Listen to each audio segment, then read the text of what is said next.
In this tutorial we're going to paint 8 watercolor flowers that you will love.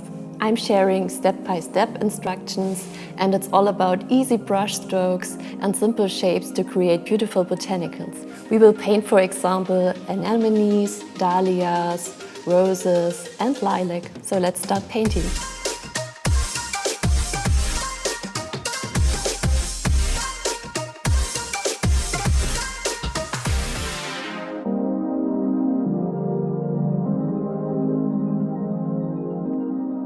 Let's start painting 8 beautiful watercolor flowers.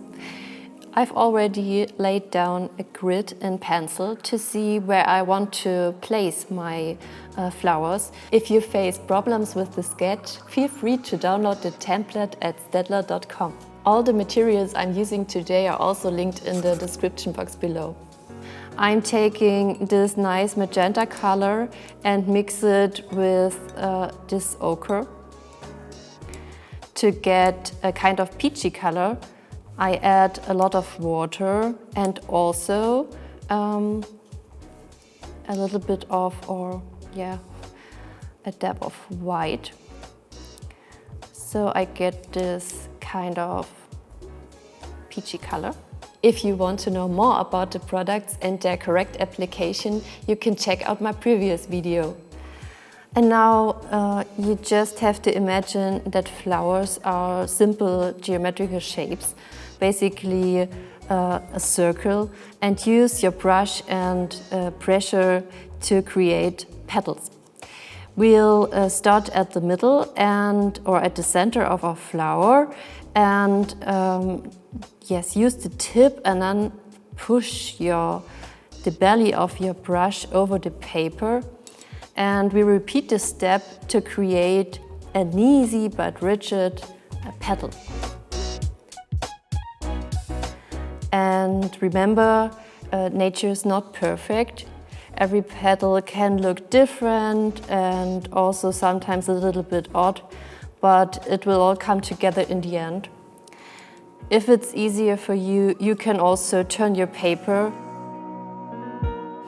This is our first blossom, and I like to add some smaller blossoms and also leaves, but they can have a slightly different color, so I mix in more ochre. And I don't do 5 petals. I just want to have a hint of a small companion for this big flower, and so I just do 3 petals. Now I add a second little small flower or just a kind of a bud to add some interesting details. And as long as your paint is wet, you can go in with more pigment and release some of this bright magenta color into the middle of the flower or even onto the sides of the petal.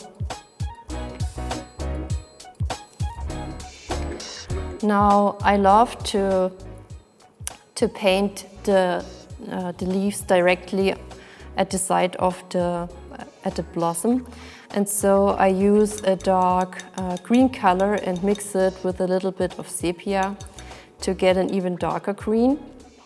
Add some leaves, and again I just paint simple shapes, and also I use the pressure and angle of my brush to create the leaves.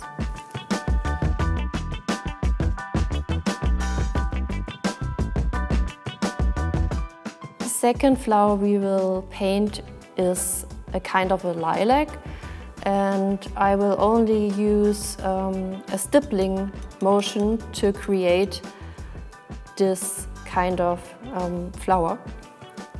So I load my brush with a lot of water and start light again with a light color. And then I imagine triangular shape and stipple my brush or let it almost dance on the paper. I use a lot of water, and sometimes I rinse my brush and only use the pigment that's already on the brush.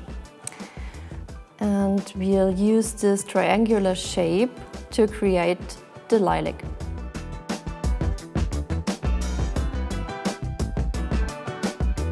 And now I want to go in with the second color.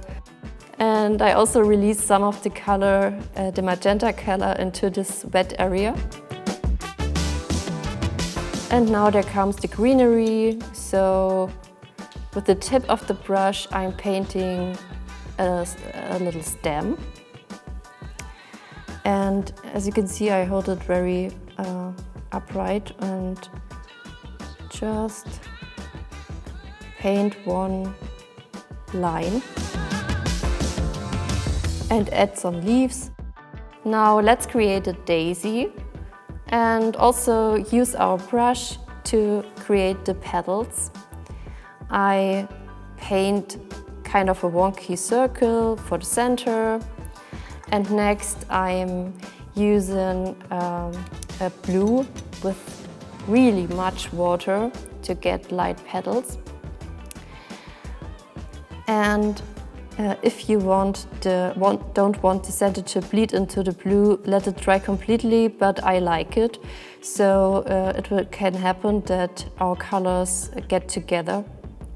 And I use the pressure of the brush to just start with the tip and go in with pressure and release the pressure to get these petals.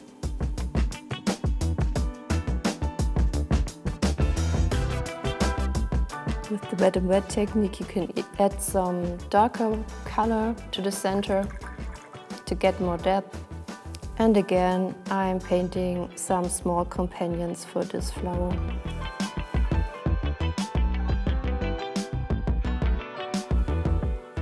For leaves, I just add some wonky lines with the tip of my brush and put some smaller ones on each side. You can use different kinds of green to get some variation. For our next flower, we take the technique from our first flower and just paint it in small and do like a grouping of blossoms, add a stem, and we have a totally different flower.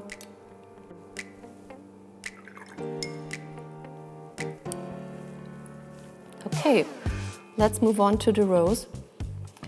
And to make it more simple, I let my brush tip dance across the paper and try to create kind of a circle shape. But as you see, it's really rough.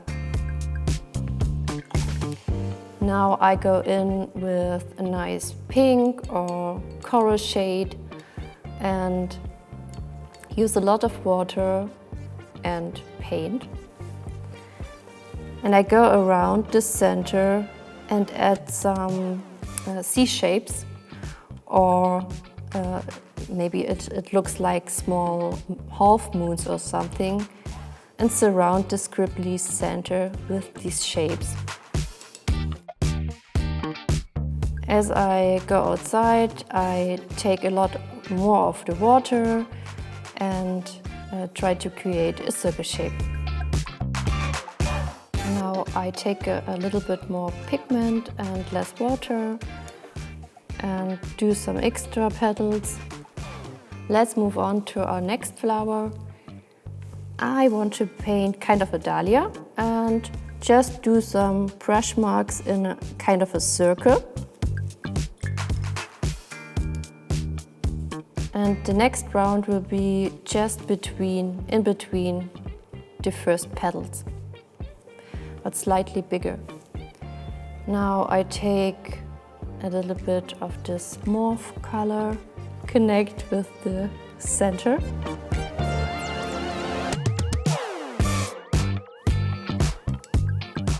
Let's work wet on wet and add some pigments.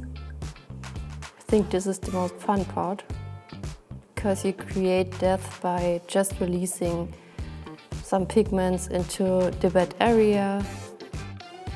For the side view, or kind of a side view, I'm doing some longer brush strokes.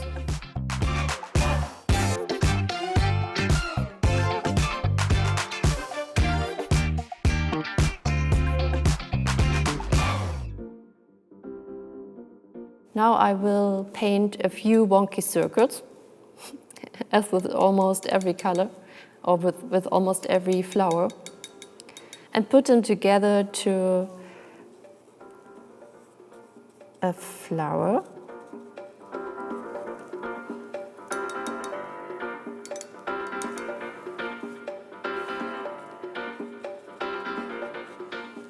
So really just blobs.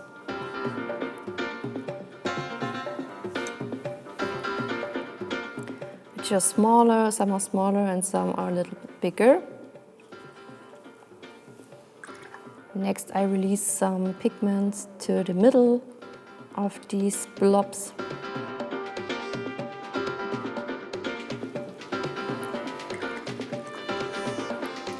And we're adding the stem and some leaves again with the tip of our brush. The next flower we're painting will have a star shape, so pointy petals. I paint them really big with just a few brush strokes, and as you can see, they can be different sized.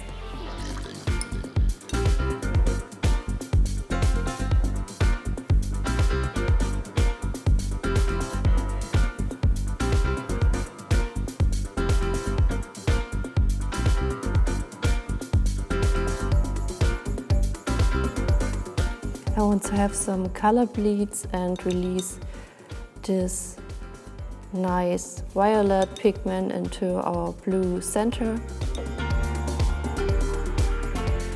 Now we'll put in some details and, for example, add the center of the flowers and some veins to our leaves and shadows and a few little dots, and this will make so much difference to how it looks now. You'll see it when we go through everything. So I paint a circle as a center.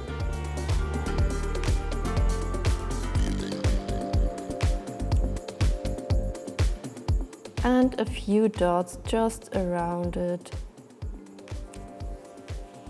for the stamen. Then I add some really small lines to connect everything.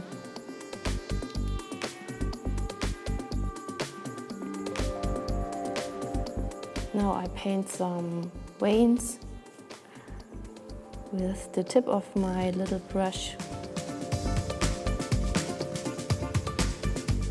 And don't overwork it, so you don't have to add details to every leaf and to every flower or petal. Just a few things and it will be a lot more interesting. Here I'm trying to do some shadow at the bottom of the leaves, just by adding a darker color and a few stems.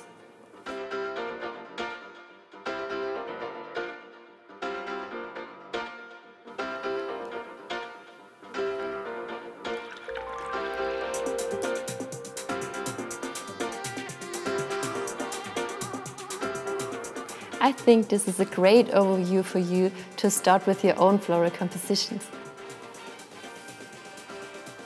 I would love to see your results. Follow us on Instagram @STAEDTLER. Tag your drawing with the hashtag #MyDesignJourney to get featured. Thank you for watching. Don't forget to hit the subscribe button and check my other watercoloring tutorials for beginners.